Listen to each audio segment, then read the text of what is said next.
Everyone thinks of changing the world, but no one thinks of changing himself. This insightful saying by Leo Tolstoy is a valuable reminder for all of us to reflect inwardly.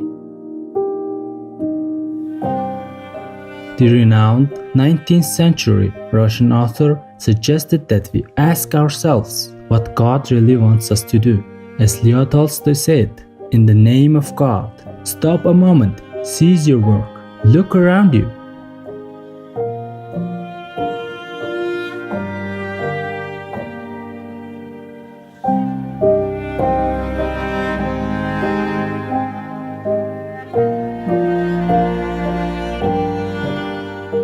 A novel by Tolstoy is not a work of art, but a piece of life, stated Matthew Arnold, a 19th century British poet and critic. In addition to his renowned epic novels, Leo Tolstoy wrote essays and letters that conveyed the spiritual truths he came to realize in life.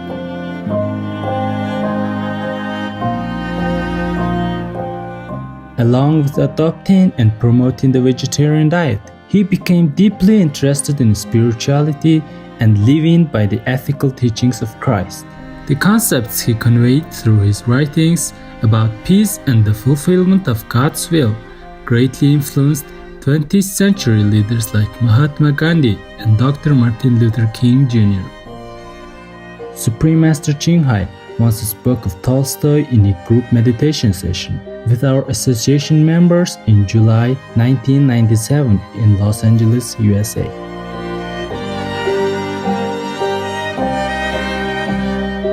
Because Tolstoy was a practitioner, That's why when you read his story, most of the story about spirituality, about God, and very happy, very positive. It's very good to read him, to read his book. You try. If you haven't, you try. You can read more, Such things are very good for you.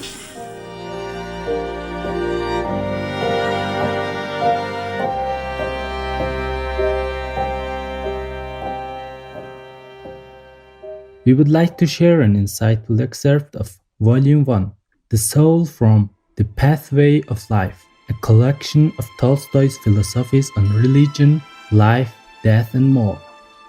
The soul and the material world.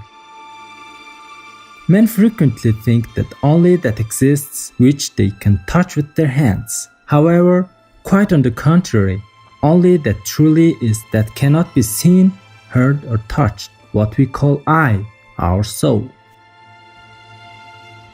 Confucius said, "The sky and the earth are great, but they have color, shape, and size.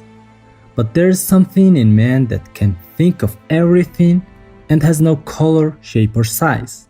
Thus, if the whole world were dead, that which is within man could of itself give life to the world."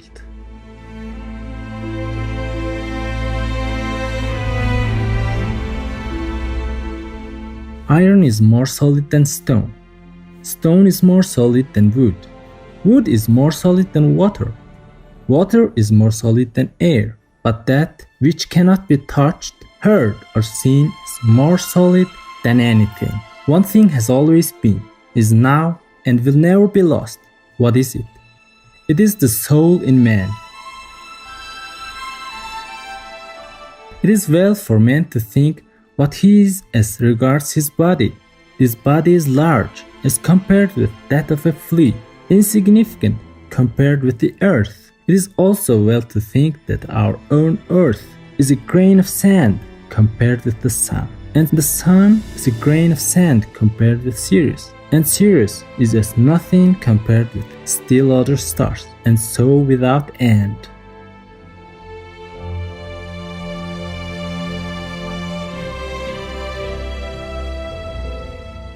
It is clear that man with his body is nothing compared with the sun and the stars, and to think that we were not even thought of 100, 1,000, many thousands of years ago, but other men like unto us were still born, grew up, and died, that of the millions and millions of men such as I, nothing remains, neither bones nor even the dust of bones, and that after me millions and millions of people will live, and that grass will grow from my bones, and that sheep will feed on the grass, and nothing will remain of me, not a grain of dust, nor even a memory.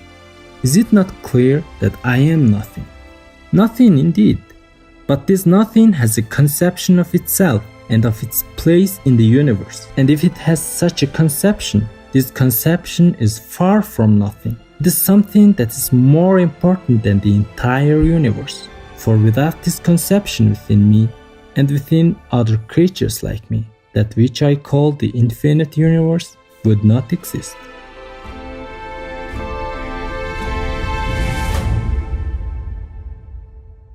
The spiritual and the material principles in man. What are you? A man. What sort of man? Wherein do you differ from others? I am the son of such and such parents. I am old or young, rich or poor. Each one of us is a specific individual, different from all other people, man, woman, adult, boy or girl. And in each one of these specific individuals dwells a spiritual being, the same in all of us. So that each one of us is, at one and the same time, an individual, John or Natalie, and a spiritual being which is the same in all. And when we say, I will, it means that John or Natalie will, or sometimes it may mean that the spiritual being, which is the same in all of us, wills something. And thus, it may happen that John and Natalie desire one thing, and the spiritual creature that dwells within them does not desire that same thing at all, but wills something entirely different. Someone nears the door. I inquire, "Who's there?" The answer is, "It is I." "What I?" "I who came," is the answer, and the peasant boy enters. He is surprised that anyone should inquire who is meant by I. He is surprised because he feels within himself that one spiritual being, which is one in us all, and wonders why I should inquire about something which should be clear to everybody. His answer refers to the spiritual eye, but my question referred to the little window through which that eye peeps out into the world.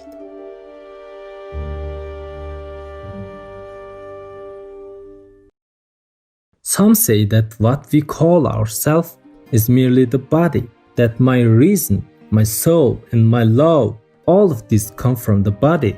We might with as much right assert that what we call our body is merely the food by which the body is nourished.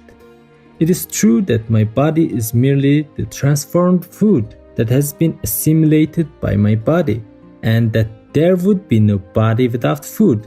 But my body is not the food. Food is requisite for the life of the body, but it is not the body. The same is true of the soul. It is true that without the body there would be no soul. Yet my soul is not the body. The body is merely requisite for the soul, but the body is not the soul. If it were not for the soul, I should not know about my body. The principle of life is not in the body, but in the soul. When we say it was, or it will be, or it may be, we speak of bodily life. But besides the bodily life which was and will be, we know of another life, the spiritual life. And the spiritual life is not something that was or that will be, but something that is right now. This is the real life. Happy is the man who lives this life of the spirit and not the life of the body.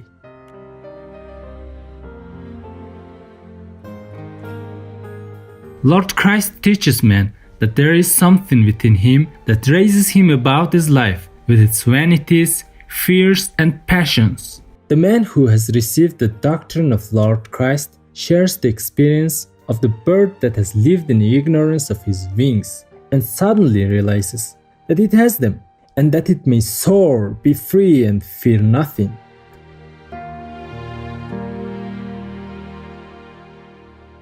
Happy viewers! Thank you for joining us on today's selections from The Pathway of Life by Leo Tolstoy, Vegetarian, Volume 1. The Soul, Part 2 of 2, on Words of Wisdom. Coming up next is an Elevating Christmas Celebration 2019, Part 1 of 6, right after Noteworthy News. May your soul's connection with the Most High illuminate your life with compassionate insight and peace. Our programs offer many languages. Please visit suprememastertv.com/schedule and suprememastertv.com/WOW.